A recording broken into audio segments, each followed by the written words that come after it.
tomen asiento. Quiero pedirles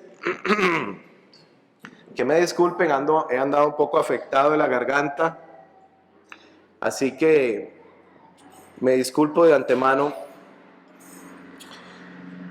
Y quiero pedirle que los próximos 45, 50 minutos estemos muy enfocados en este mensaje. Traigo muchos versículos, mucha palabra, y quiero pedirle que esté atento a lo que el Señor ha hablado. Verdaderamente creo que es importante para nosotros cuando venimos acá, venir con un corazón expectante, independientemente de quién sea el predicador o quién es la persona que está hablando. Tenemos la fe de que es el Espíritu Santo el que dirige el mensaje siempre. Y siempre Dios encuentra algo para hablarnos, para afilarnos. Dice su palabra que nosotros somos extranjeros y peregrinos en este mundo. Extranjeros y peregrinos, eso está en Primera de Pedro. Y lo que eso nos dice es que nosotros no pertenecemos a este lugar, que estamos de paso, que no es nuestro hogar este mundo caído. Este lugar no es donde nosotros estamos, digamos, diseñados y hechos y concebidos para morar eternamente. Pero Pedro nos dice algo que normalmente no se menciona cuando se hace referencia a esto. Vean lo que dice. 1 Pedro 2:11. Apunten los que traen para apuntar. Amados hermanos, como si ustedes fueran extranjeros y peregrinos, les ruego que se aparten de los deseos pecaminosos que batallan contra el alma. Entonces, Pedro nos dice dos cosas. Por un lado, somos como extranjeros o peregrinos que vamos de paso, que no tenemos que echar raíces en este mundo, ni amoldarnos a este mundo, ni exponernos mucho a las cosas de este mundo, porque estamos transitoriamente, vamos hacia otro lugar. Pero además nos dice que hay algo, hay un conflicto interno. Y he titulado este mensaje, con la ayuda del Espíritu Santo, no es creatividad mía, del conflicto interno a la vida eterna. Del conflicto interno a la vida eterna. Pero nos hace un llamado a vivir como siervos de Dios y a no ceder a nuestros deseos, a nuestra naturaleza carnal. Pero nos habla de una tendencia que todos tenemos naturalmente a querer algunas cositas, a que en nuestra alma, en nuestro interior se muevan sentimientos, emociones, deseos, expectativas que son pecaminosas, dice él. Encontré un pasaje muy hermoso, bueno, muy hermoso, pero sí que me muestra muy bien cómo funciona esto. Es 2 de Timoteo 4.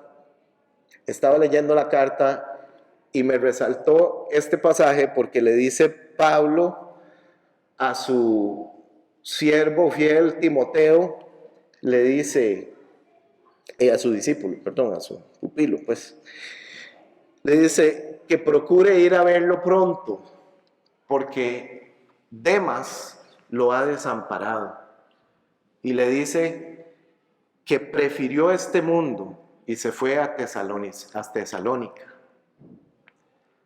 Ve qué curioso, en una carta de Pablo, él le dice, ven pronto a visitarme, estando preso, porque estoy desamparado. Y más adelante le dice, en mi primera defensa. ¿Se acuerdan que él tuvo que ir y plantarse y defender su caso y predicar? En mi primera defensa estuve desamparado, estuve solo. Espero que no les sea tomado en cuenta. Pero aquí Pablo muestra una verdad que también habla Pedro. Y es que muchas veces cuando nosotros conocemos a Dios y empezamos a caminar con Él, empezamos bien, empezamos con un fuego de lo que llamamos muchas veces el primer amor, y nos enamoramos de Dios y empezamos a caminar en sus promesas y a tener expectativas y a formarnos una idea y a conocerlo, pero de pronto algo pasa en el camino que nos empieza a cansar. Nos empezamos a desanimar, nos empezamos a impacientar un poco porque ese caminar en Dios no es lo que yo había aprendido en la escuela dominical. No es lo que yo había pensado que iba a ser. Y hoy vamos a reflexionar en eso. Vamos a reflexionar qué pasa cuando no nos gusta lo que Dios nos da. ¿Qué pasa cuando no queremos aceptar lo que Dios nos da? Cuando nos impacientamos con Dios. Cuando debemos atravesar por lugares que no son los que esperamos tener que pasar, pero que son los que Dios nos lleva. Cuando no nos gusta el ministerio, cuando no nos gusta el llamado, caso de Demas, por ejemplo. De pronto por allá dijo, qué pereza estar cuidando a un anciano en una cárcel. No joda, o sea, yo pensaba que esto iba a ser más bonito.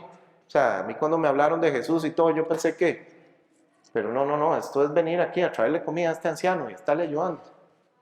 No. Me voy para Tesalónica, yo no puedo estar en esto. Yo necesito hacer mi vida, cubrir mis necesidades, trabajar, casarme, yo estoy soltero. ¿Qué le pasa? Está loco, yo no voy a estar ahí yendo a la cárcel. Había un conflicto interno en él. Entonces, quiero que vayamos al pasaje de hoy que está en Números 21. Busquémoslo. Vayamos a ese pasaje para meditar en este marco conceptual que hemos establecido, pero sobre todo para que veamos cuál es la respuesta, la provisión, la solución de Dios en su palabra para todas estas interrogantes. Ok, vamos a arrancar. Quisiera arrancar desde el versículo 1. Dice: el rey cananeo de Arad habitaba en el Negev, y cuando oyó que Israel venía por el camino de Atarín, salió a pelear contra ellos, y a algunos los hizo prisioneros. Entonces Israel hizo un voto al Señor y dijo: si tú pones este pueblo en mis manos, yo destruiré sus ciudades. El Señor escuchó la petición de Israel y le entregó a los cananeos. Israel destruyó entonces a los cananeos y a sus ciudades, y a ese lugar lo llamó Jormá, que significa destrucción. Y dice: después los israelitas partieron del monte Hor, en dirección al Mar Rojo, para rodear la tierra de Edom. Y en el camino el pueblo se desanimó. Algunas versiones dicen se impacientó. Y murmuró contra Dios y contra Moisés: ¿por qué nos hiciste salir de Egipto para hacernos morir en este desierto? No hay pan ni agua, y ya estamos hartos de este pan tan liviano, en referencia al maná. Dios les está dando pan del cielo y ellos le están diciendo: sentimos un fastidio interno por esto que usted nos da. El pueblo, entonces, dice, el Señor mandó serpientes venenosas entre el pueblo.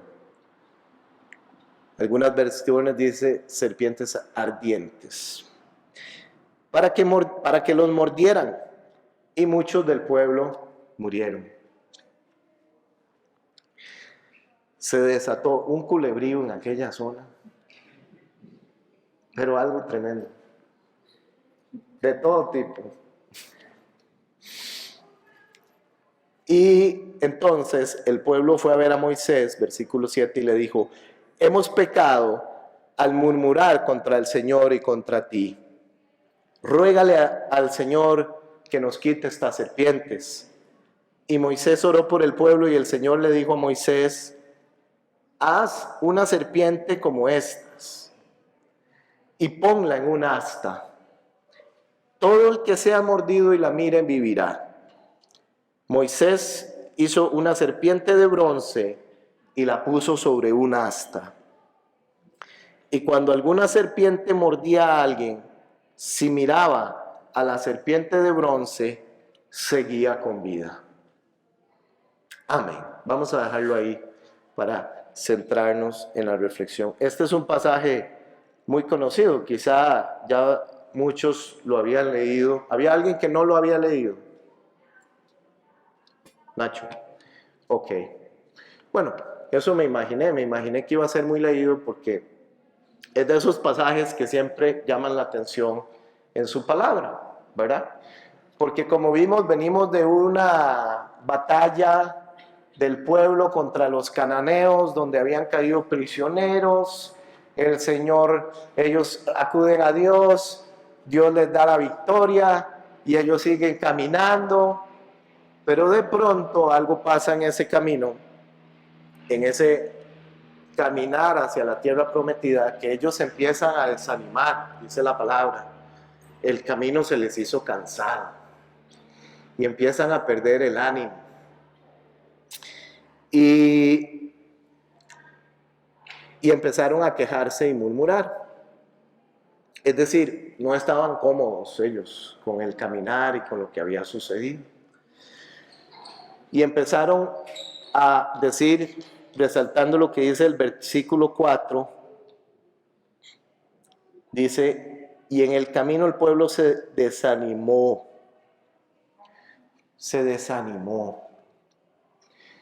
Yo quiero que pongamos un poco la atención sobre eso. Porque ellos vienen de muchos años de caminar con el Señor. Si nos vamos unos capítulos antes, el Señor ya había hecho cosas impresionantes. Algunos capítulos antes leemos la rebelión de Coré y vemos cómo ellos conspiraron contra Moisés y Aarón y cómo el Señor le dice a Moisés: apártese porque los voy a matar a todos.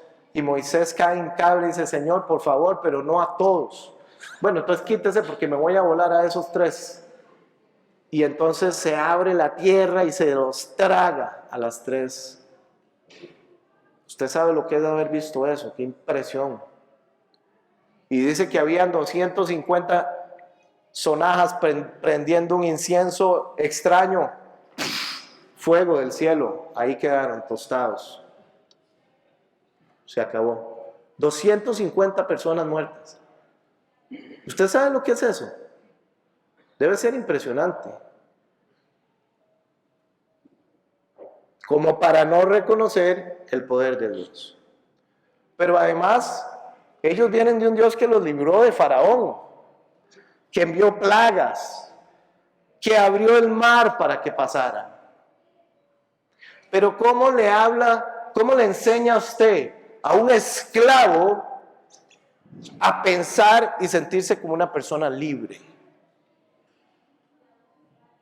¿Cómo le enseña a usted a una persona cuya mentalidad está esclavizada, todo su ser está esclavizado, a caminar ahora como un siervo del Altísimo? A no verse como un esclavo, sino como un hijo de Dios. ¿Cómo le explicas a alguien que estuvo atado al pecado por muchos años que ahora es libre? Libre en verdad. Lo que ellos tenían acá era un conflicto interno. Y si nosotros leemos este pasaje de Números, vamos a ver algo recurrente y recurrente en el pueblo. El Señor hacía maravillas, los hacía avanzar, pero ellos fallaban, se quejaban, murmuraban, se quejaban de Moisés, se quejaron de Aarón, se quejaron del Señor, hasta el punto de llegar aquí a decir: estamos hartos, sentimos fastidio en el alma de este pan tan liviano.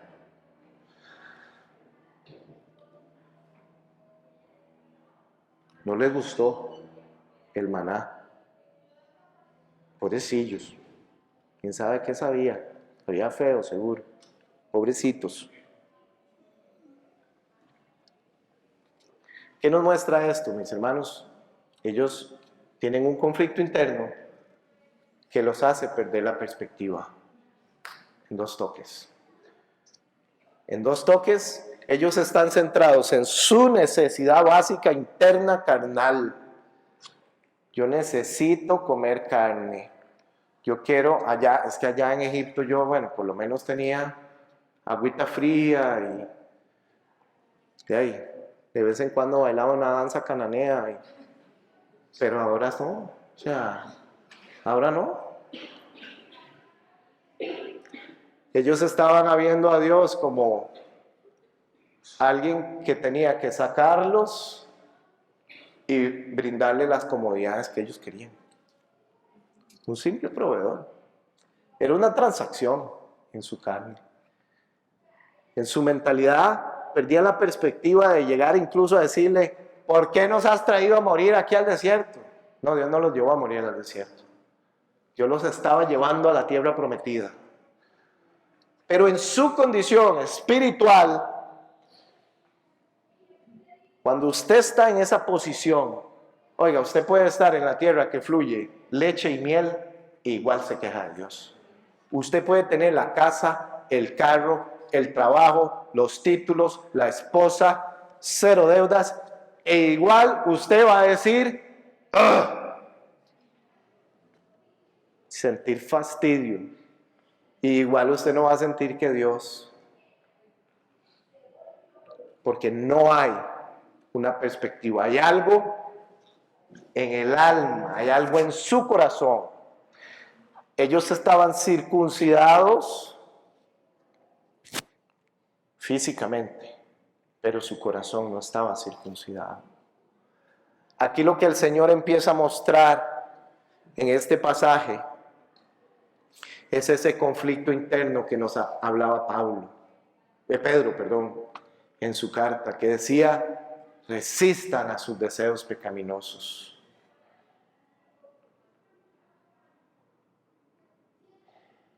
Porque la carne se les movía.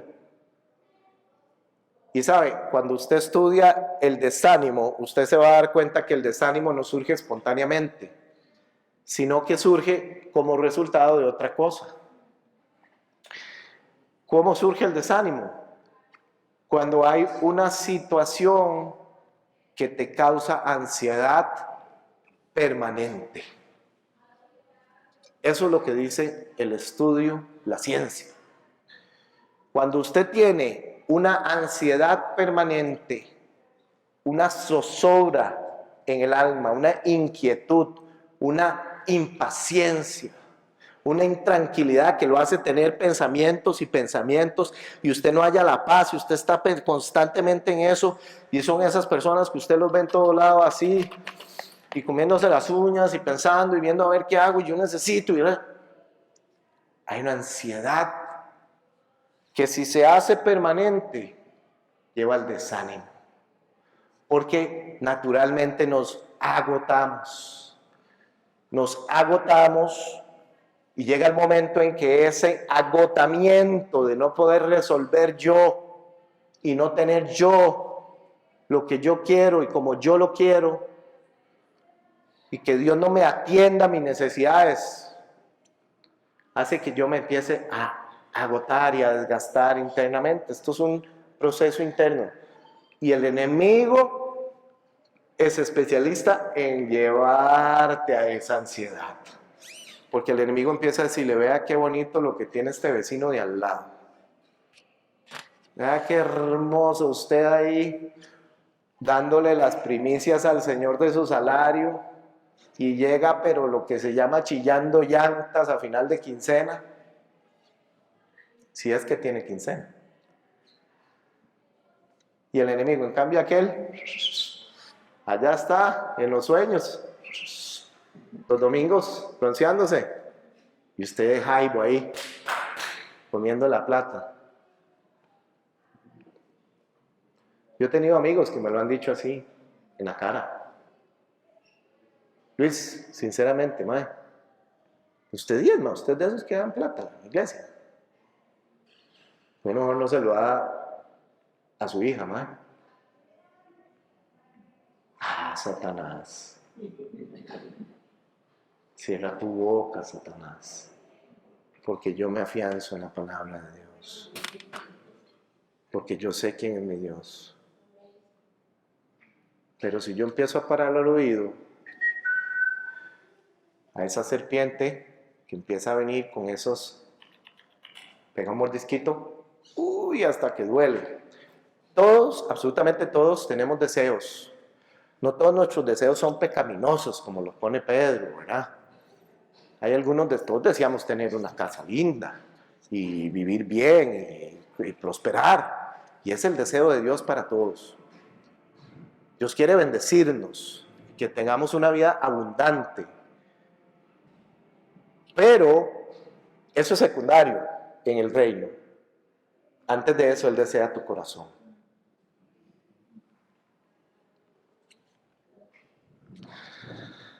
Ay, ay, ay. Ay, ay, ay. Y entonces tenemos todos estos deseos, estos anhelos y estas necesidades que hay que calibrar en el Señor.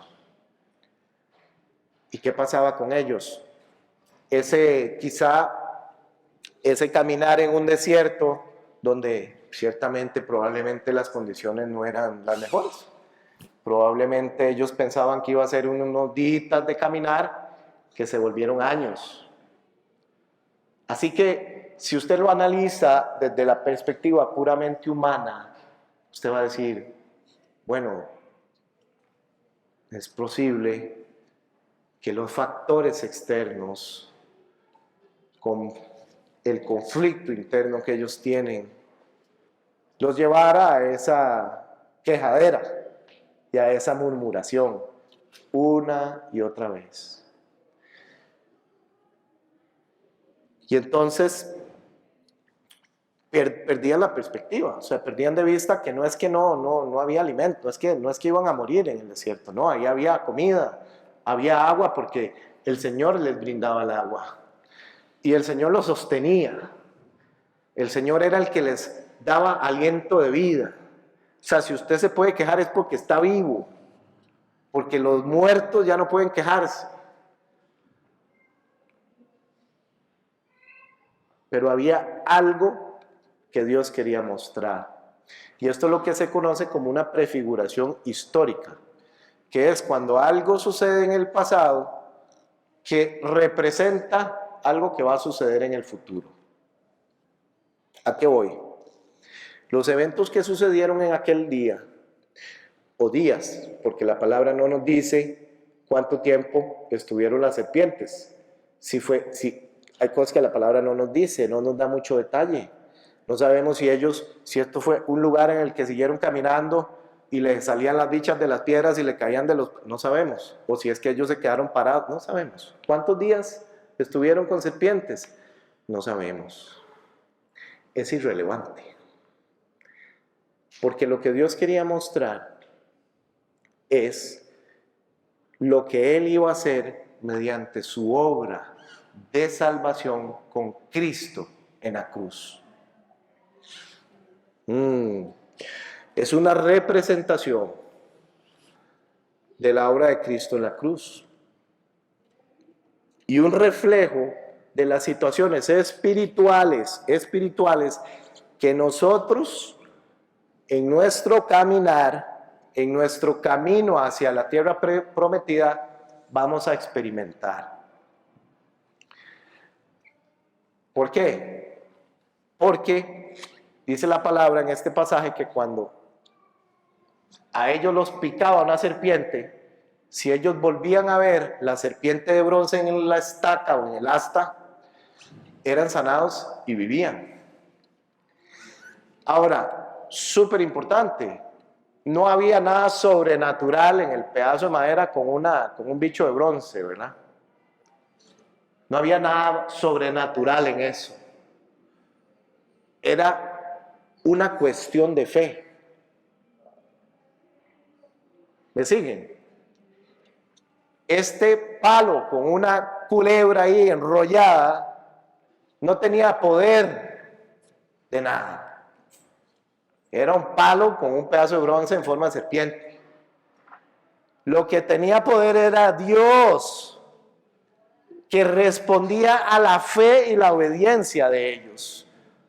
Porque quizá alguno pudo haber dicho, este está loco, con solo volver a ver al palo y a la culebra me voy a salvar. Pero imagínense usted de aquellos que empezaron a ver con falta de fe, cuando alguno lo mordió, volvió a ver a ese palo y fue sanado. ¡Wow! Lamentablemente, para ellos esto se convirtió en un ídolo. Y con el tiempo empezaron a adorar la estaca esta y a quemarle incienso. Eso lo vemos en Segunda de Reyes.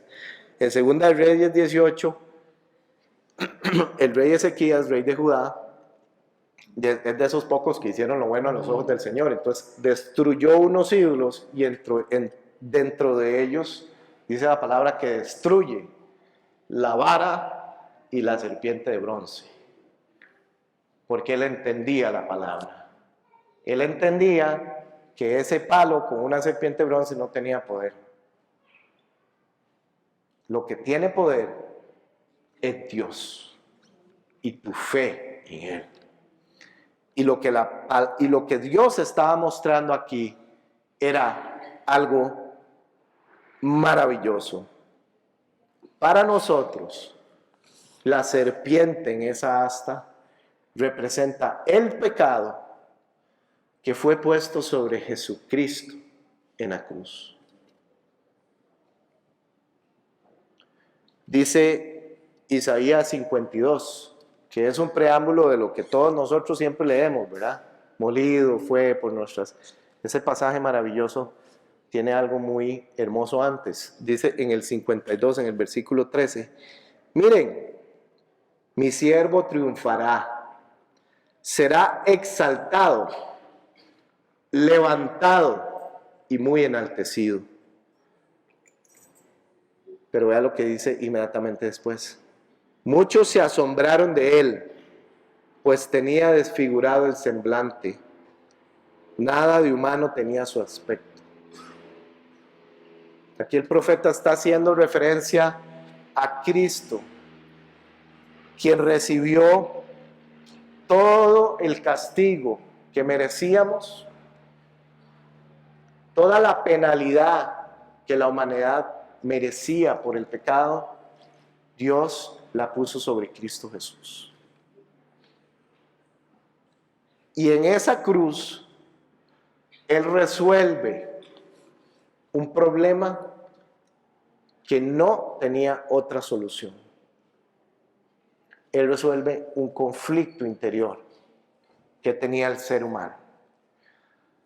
Este pueblo de Israel, cuando venía caminando, ellos caminaban hacia la tierra prometida, pero eran simples humanos muertos. La ley los condenaba. Ninguno de ellos podía ser salvo por sus obras. Ninguno. Lo dice Pablo en Romanos. Todos habíamos pecado. Todos pecamos contra Dios. Y estos hombres, que muchas veces nosotros decimos, qué bárbaros, ¿verdad? Quejándose del maná y todo. Eran simples humanos pecadores, que no tenían a Jesús. Tenían a Dios, pero la obra de redención de su ser no había venido el Salvador. Dios lo estaba mostrando en una figura, estaba mostrando en aquel día que Él en ese madero, en esa cruz, iba a resolver dos cosas.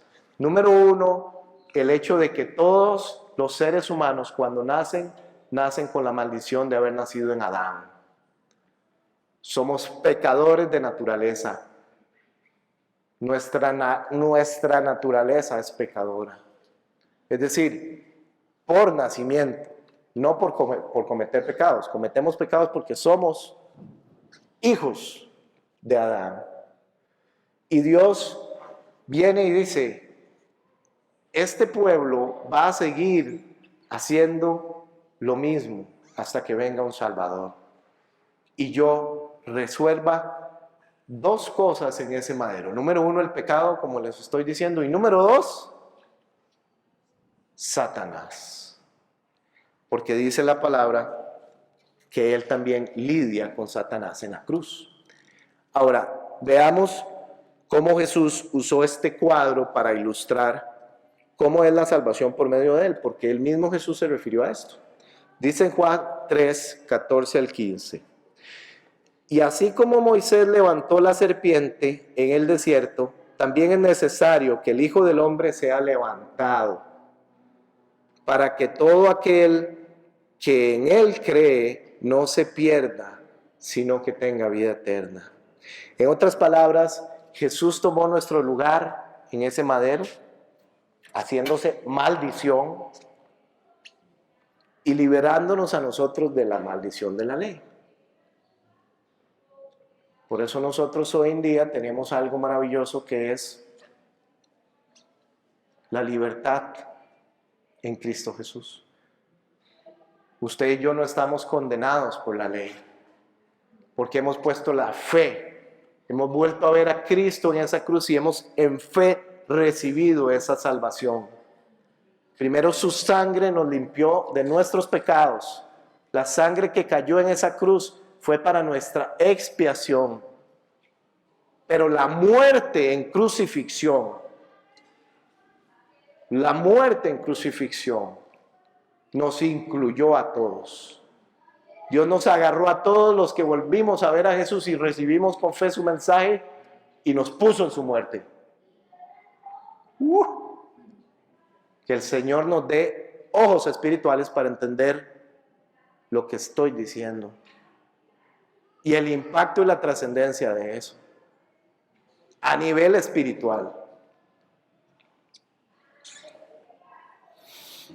Se los voy a poner como lo dijo más adelante, como lo dijo Pablo. Pero dice en Gálatas 3, Cristo nos redimió de la maldición de la ley y por nosotros se hizo maldición, porque está escrito, maldito todo es el que es colgado en un madero, para que en Cristo Jesús la bendición de Abraham alcanzara a los no judíos, a fin de que por la fe recibiéramos la promesa del Espíritu Santo.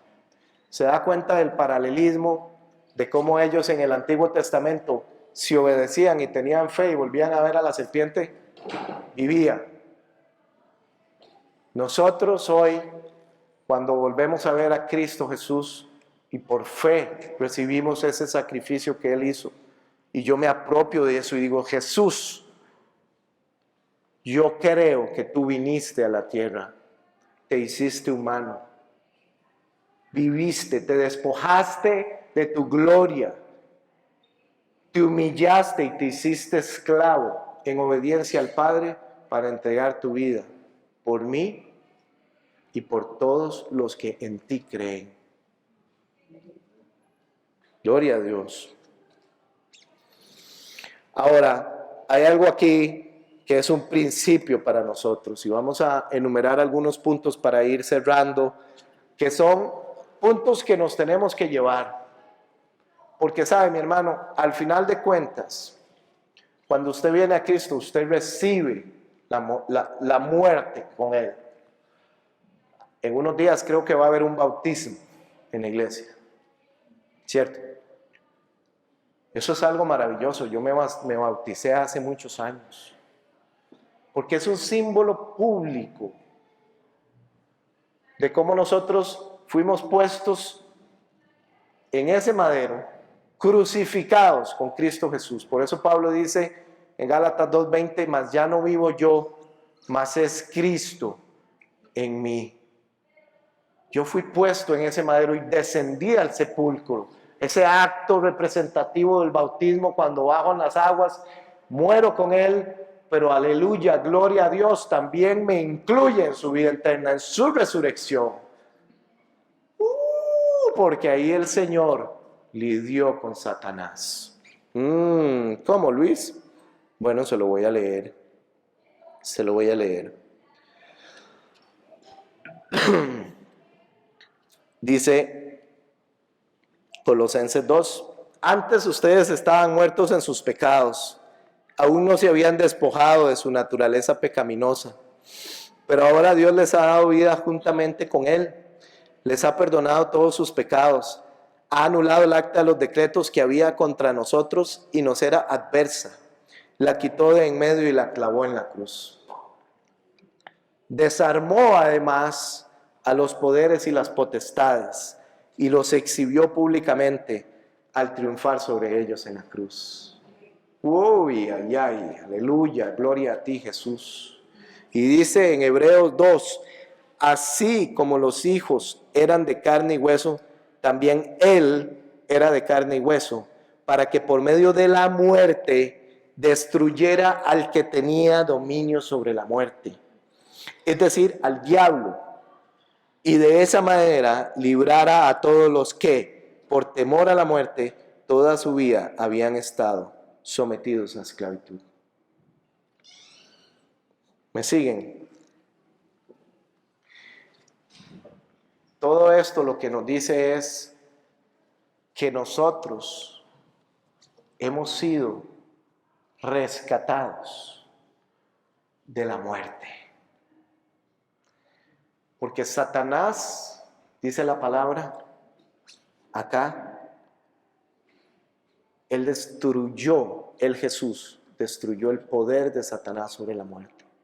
Porque cuando usted y yo, mis hermanos, que nuestra vida es efímera, como nada, somos, como dice la palabra, como flores del campo.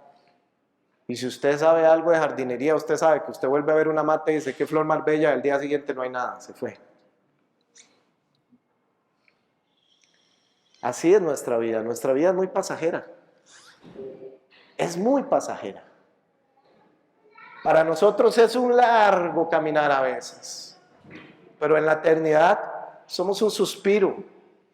Y a veces se nos olvida cuando caminamos con Dios lo que es verdaderamente importante de caminar con Él. A veces venimos a Dios como cristianos y pensamos que Dios nos tiene que resolver nuestros temas. Perdón, Él ya resolvió todos tus temas con Cristo en la cruz. Porque sin Él usted estaba muerto, muerte eterna. Pero ahora Él dice, por eso ahora cantábamos, al que el Hijo hace libre, es libre en verdad. Porque sabe, el pueblo judío que fue liberado del faraón, ellos no eran verdaderamente libres. Estaban sujetos a una ley de pecado en su carne. Y Dios les manda la ley por medio de Moisés para mostrarles y hacerles saber que ellos son pecadores. Y que tienen una necesidad de Dios. Porque el humano, cualquier persona, usted sale a la calle y le habla del pecado y cree que no necesita de Dios. Cree que es buena. Cualquier persona en la calle usted le dice, usted es una buena persona. Yo soy buena persona. Yo no molesto a nadie, no me meto con nadie. Pero usted le hace un test y lo pasa por los 10 mandamientos. Bueno, creo que todos, ¿no? Todos nos vamos en la tira. Solo Jesús fue capaz de venir, vivir conforme a la ley. Y esto que dice Juan 10, 16, 18, apúntelo y póngaselo en el cuarto. Como dice él, cuélguelo en sus casas, la palabra. Grábesela en su corazón. Tengo otras ovejas que no son de este redil. Aleluya, los gentiles, nosotros. Y también a ellas debo traerlas, dijo Jesús. Así ellas escucharán mi voz y habrá un solo rebaño y un solo pastor. Wow. Aquí Jesús está diciendo, señores judíos, pueblo de Dios, ustedes fueron elegidos no porque son un pueblo muy carga o porque hay algo, no, por nada. Ustedes reciben esas bendiciones y eso porque esas fueron las promesas que recibió el patriarca Abraham, a quien Dios escogió, y su fe le fue contada como justicia. Pero ellos no merecían la tierra prometida. Ellos actuaban como si ellos merecieran que Dios los llevara a la tierra prometida y todo fuera muy fácil. Deme pancito, acomódeme, deme rebaños, prospéreme, hágame crecer. ¿Cuál es el Dios entonces? Había un corazón idólatra en ellos. El problema, mis hermanos, es cuando nosotros venimos a Cristo y no dejamos de trabajar, no dejamos que el Espíritu Santo empiece a trabajar en nuestro corazón idólatra.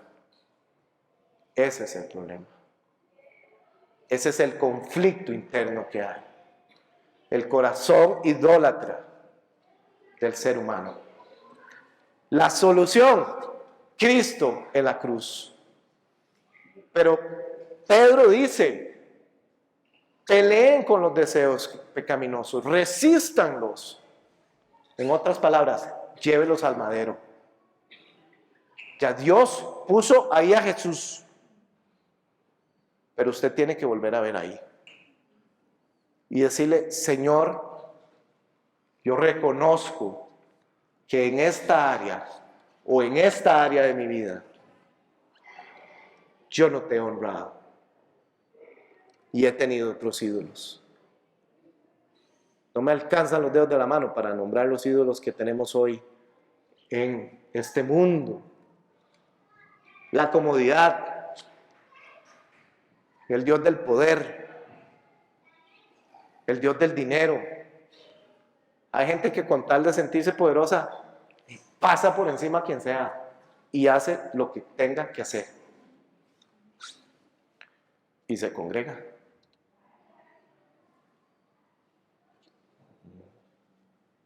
Puede diezmar,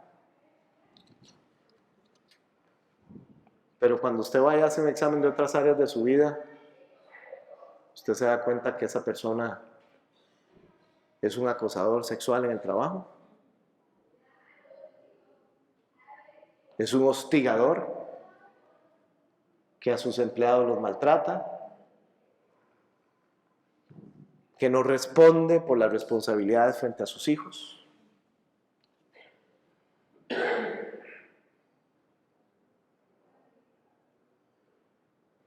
Que están tan afanados con el dinero que si se les presenta la necesidad y la oportunidad, voy a agarrar esto porque nadie me dio.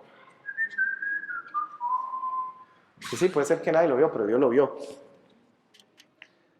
Y eso puede ser un acto de robo, o puede ser que usted no esté siendo íntegro en sus declaraciones de renta. Porque Dios hila delgado, mi hermano, en todo, ser excelentes y ser íntegros delante de Él. El primer paso correcto que dio este pueblo, aun cuando su corazón no había sido circuncidado, pero claro, los estaban picando las bichas, fue llegar y decir a Moisés, hemos pecado. Ruégale a Dios que quita estas serpientes. Y Dios no quitó las serpientes. Yo les voy a dar algo. Así como hoy hay muchas serpientes allá afuera. Hay muchas amistades allá afuera que son como serpientes venenosas y que no te convienen.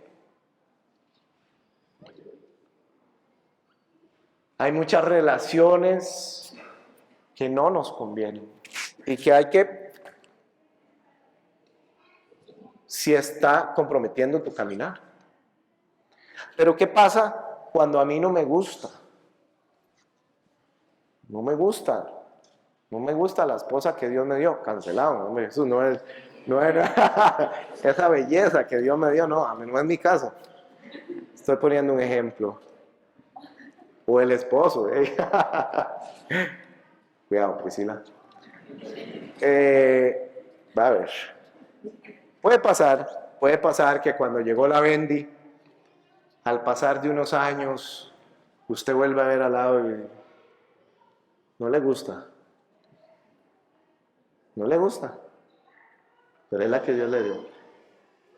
O el que Dios le dio. Porque es parejo. ¿Sí?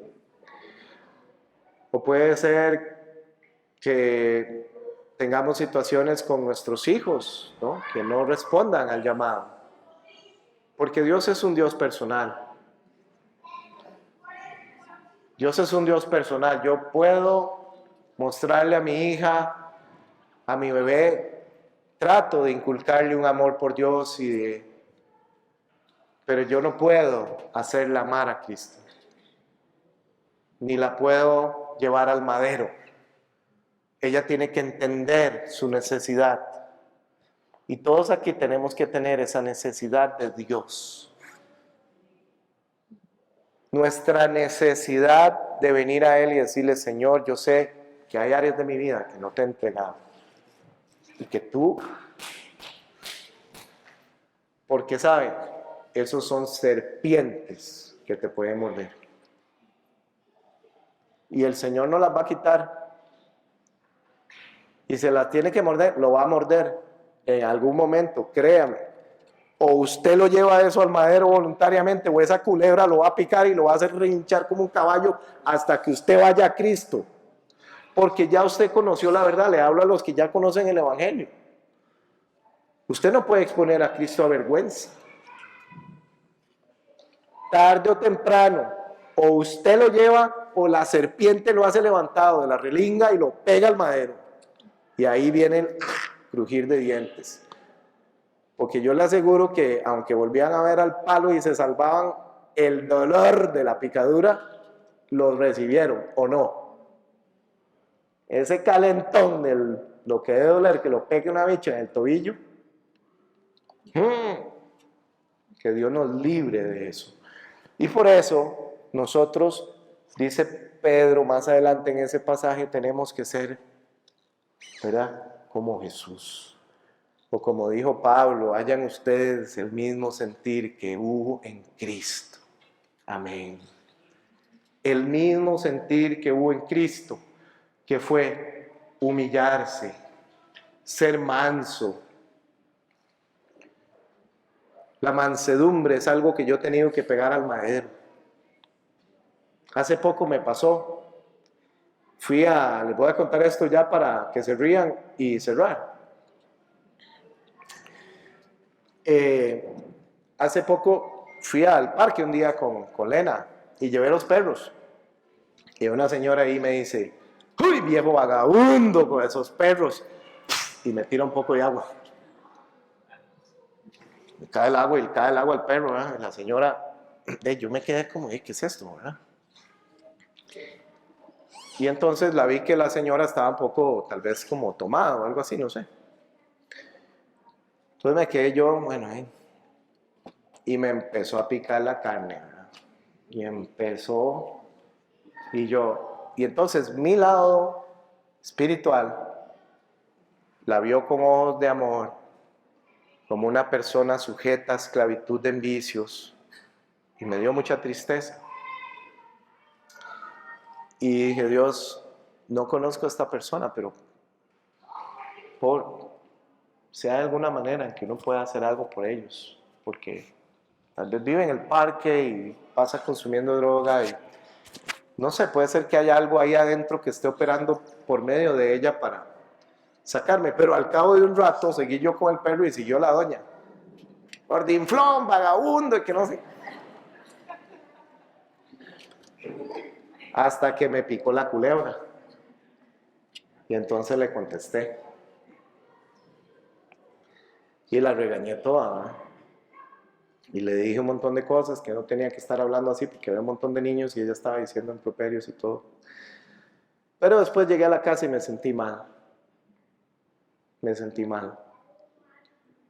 Porque no, digamos, el Espíritu Santo me habló y me dijo, no tuviste que haber reaccionado.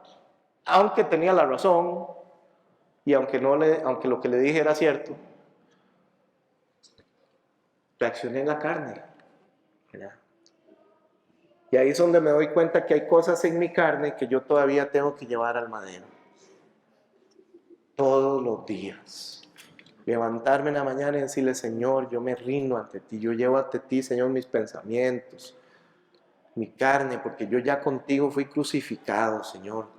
Todo lo rindo a ti. Ayúdame, Señor. Por eso, Maestro nos enseñó a orar muy claramente a decir, Señor, líbranos del mal y no nos dejes caer en tentación. Así que mis amados hermanos, el llamado hoy, si ustedes se han sentido desanimados, impacientes, inquietos, angustiados por factores externos en el caminar, o si ustedes están enfrentando esas dudas que todos vivimos, porque cuando ellos iban por el desierto, la verdad es que no tenían claro cuánto faltaba, y a veces la incertidumbre del caminar en Cristo, ¿verdad? Nos pone un poquillo, usted no sabe para dónde la lleva Dios. Uno ora y le pide y le dice, Dios, muéstrame por dónde, pero Él te va acomodando, ¿verdad? Vaya para acá. Como a ellos la nube se les movía para acá, así igual lo lleva a Dios. O sea, que Dios no le dice a usted, aquí está su plan de inversión a 20 años, Luis. No. A mí Dios me dijo, le voy a traer una Bendy. Cuando vine a la iglesia a Casa del Pan, y yo pensaba que iban a ser como 3 días. Y no pasó nada, pasaron como 2 años o 3, pero yo sentí que pasé 40 años en el desierto. Y mi humanidad me hacía perder la perspectiva. Y el enemigo me atacaba los domingos. Cuando yo venía a la iglesia los domingos, veía que todo el mundo estaba casado. Era una iglesia muy pequeña. Éramos 4 gatos, literal, 4 gatos. Y entonces yo decía, 2, 4, 6, 8. Y hay 9. Sí. Y entonces me aferraba a la fe, ¿verdad? Entonces yo llegaba los domingos temprano, como llegaba de la alabanza. En aquel momento me acuerdo, era en la casa de los pastores allá en Heredia. Y yo llegaba, entraba a la salilla y yo así viendo a ver si veía un carro nuevo que se parqueara en el barco.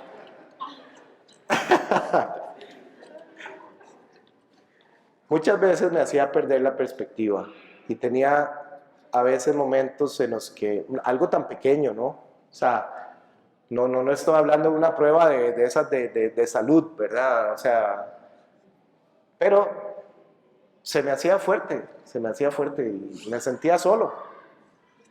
Y los domingos peor, ¿verdad? En la tarde yo me sentía solillo. Y entonces muchas veces tuve que hincarme y decirle a Dios, Dios, este desánimo, este sentimiento, es desagradable y yo no te quiero ofender, ni quiero hacer las cosas a mi manera, ni salir como un caballo loco a buscar lo que no tengo que andar buscando. Yo me voy a esperar. Pero todo eso por dentro era un remolino de emociones y un montón de cosas.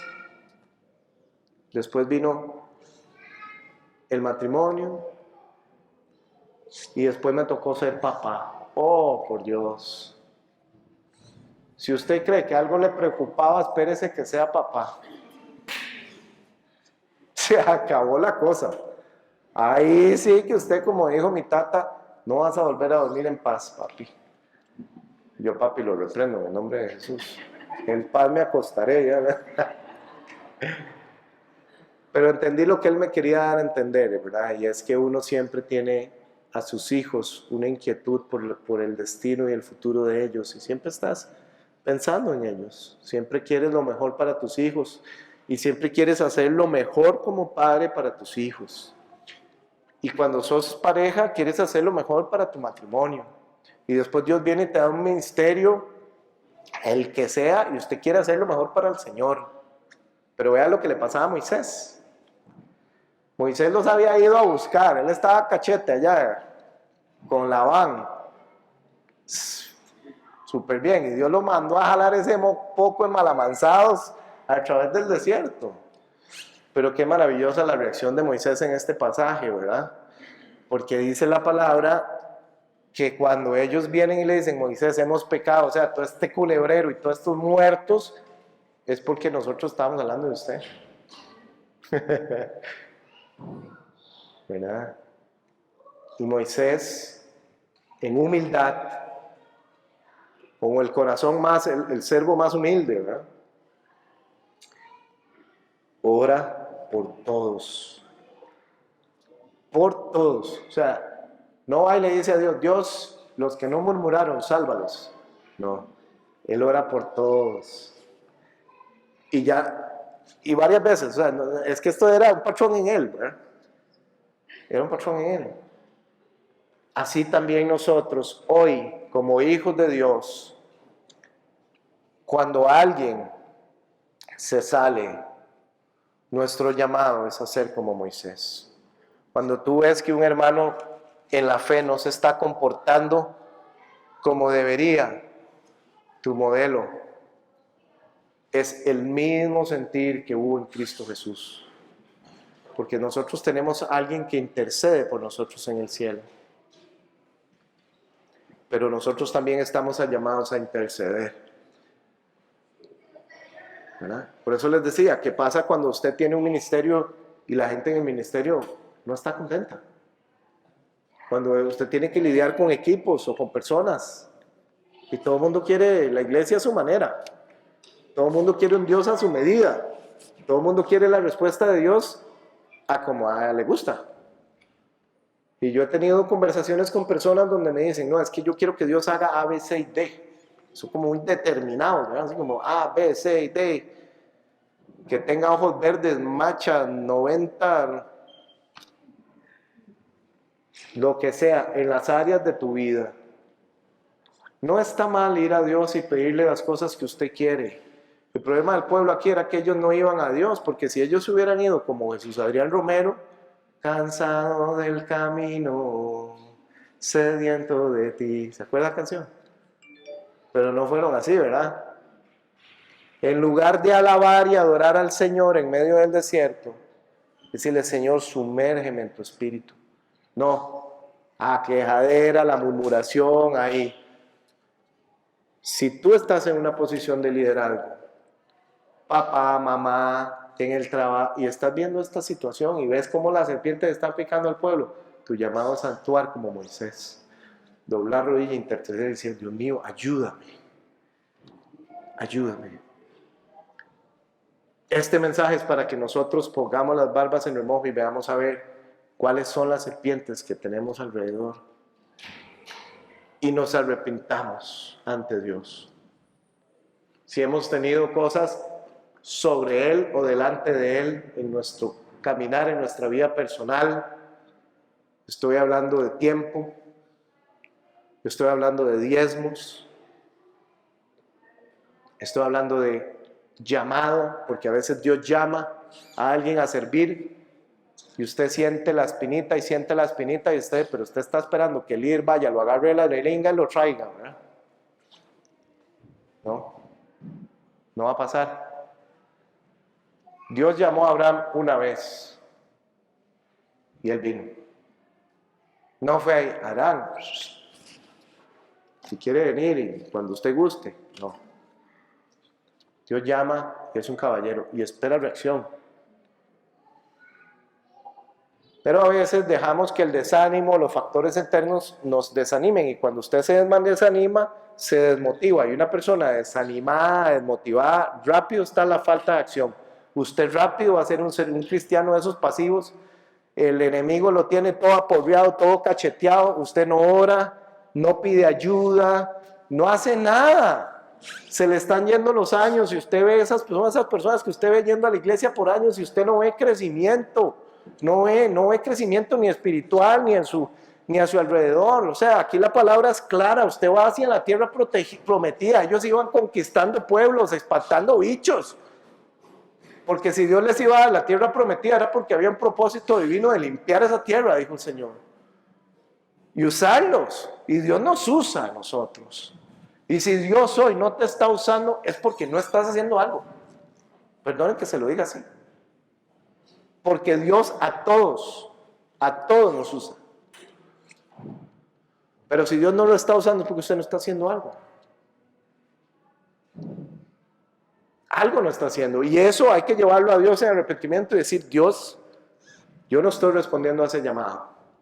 Yo no estoy haciendo las disciplinas espirituales, el ayuno, la oración, el tiempo con Dios, venir a la iglesia, venir los sábados aquí. La iglesia trata, aunque es pequeña, de ofrecer un montón de recursos. Ahí está el curso los jueves, que se está llevando con ESEPA. Ahí están los martes el estudio bíblico. Hay un ministerio de intercesión que se reúne para orar por las personas. De administración, hay un grupo de intercesión. O sea, hay muchos recursos, hay mucha cosa que hacer, pero falta mucho. Falta mucho. Hay un ministerio de niños, hay un ministerio de jóvenes. Pero hay gente que se la quiere tirar riqui-tiqui, ¿va? Por Dios. Por Dios. Quiero cerrar esto como una reflexión. A mí me habló muy fuerte el Señor. Vea lo que dice Pablo en Hebreos. Por lo tanto, consideren a aquel que sufrió tanta contradicción de parte de los pecadores, para que no se cansen ni se desanimen. En la lucha que ustedes libran contra el pecado, todavía no han tenido que resistir hasta derramar su sangre. Y ya han olvidado la exhortación que como a hijos se les dirige. Hijo mío, no menosprecies la disciplina del Señor, ni te desanimes cuando te reprenda. Porque el Señor disciplina al que ama y azota a todo aquel que recibe como hijo.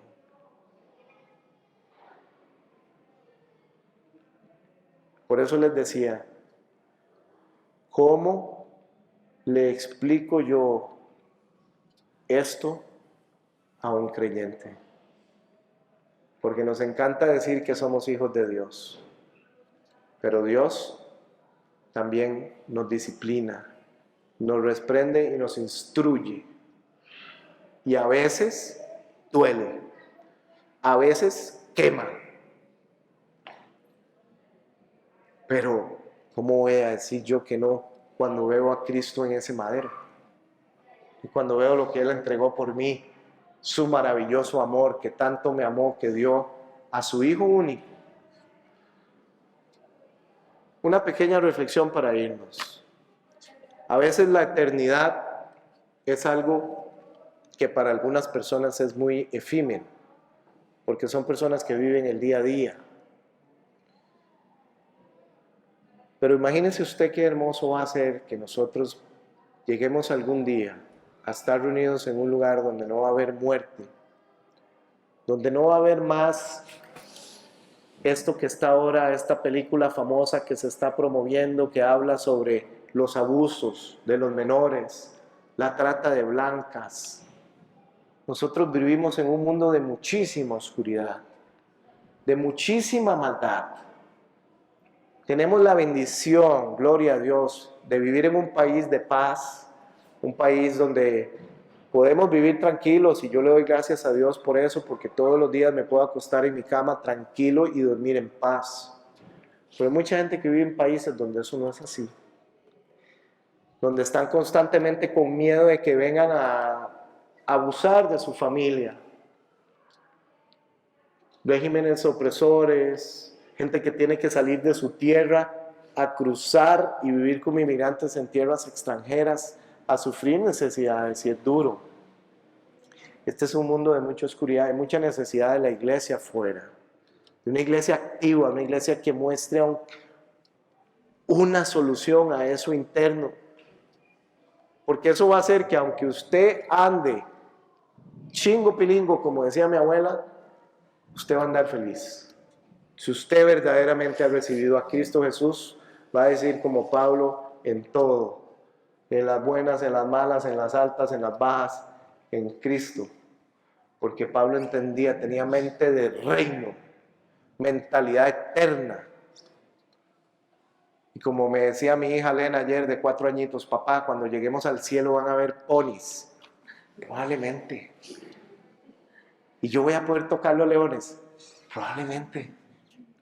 ¿Y los monitos me van a hablar para yo? Probablemente. Porque la serpiente en el Edén hablaba. Digo, yo siempre he pensado eso, qué cosa más extraña. A mí me emocionan esas cosas. Y esas son las cosas que Pablo nos invita a meditar. Para que entonces nosotros empecemos a dejar de pensar en las cosas del mundo y que Tuanis BMW X6 que salió con aquella llantot. No, a veces yo me encuentro en eso, en ese rolling. Y después digo, la verdad es que no es que esté diciendo que tenga un BMW esté malo, no me malentiendan. Es que a veces nos centramos mucho en eso. En nuestra realidad, ¿verdad? En nuestras cosas materiales y los logros y el apuesto y el trabajo y aquí y allá y tener y resolver. Pero en la parte espiritual donde no entra la polilla, esos tesoros, esos son los verdaderos tesoros. Cuando yo me acuesto con ella y pienso, wow, si yo algún día muero, gloria a Cristo Jesús que yo tengo una fe y una certeza de que me reuniré con Lena otra vez. Jesús. Eso es solo porque vuelvo a ver a Cristo Jesús. Y me da paz. Me llena de absoluta paz y me quita toda la angustia saber que Él ya pagó el precio por mí. Amén. Así que hoy quiero que salgamos animados con eso. Y que nosotros cuando nos levantamos aquí a decir, al que el Hijo liberta, es libre en verdad. Es libre en verdad. Ustedes son libres para ir a hablar allá afuera de la libertad que el Señor les ha dado. Porque ustedes no son más esclavos del pecado. Poco a poco el Espíritu Santo va poniendo en usted algo que se llama conciencia de pecado, ¿sí o no? Porque si yo no tuviera conciencia de pecado no me hubiera molestado relincharle a esa señora como le relinché. Pero como tengo conciencia de pecado, el Espíritu Santo viene y me dice, no Luis, ese no es el comportamiento de un siervo de Dios. Y yo vengo con arrepentimiento y le digo, gracias Señor. Yo quiero ser manso, yo quiero ser como Cristo, quiero ser humilde como Él. Y cada vez que pienso en Jesús me imagino un ser humano lleno de amor y de ternura. Un ser humano preocupado por la necesidad de la gente, del menos necesitado. Alguien que se conmovía y lloraba al ver a Jerusalén.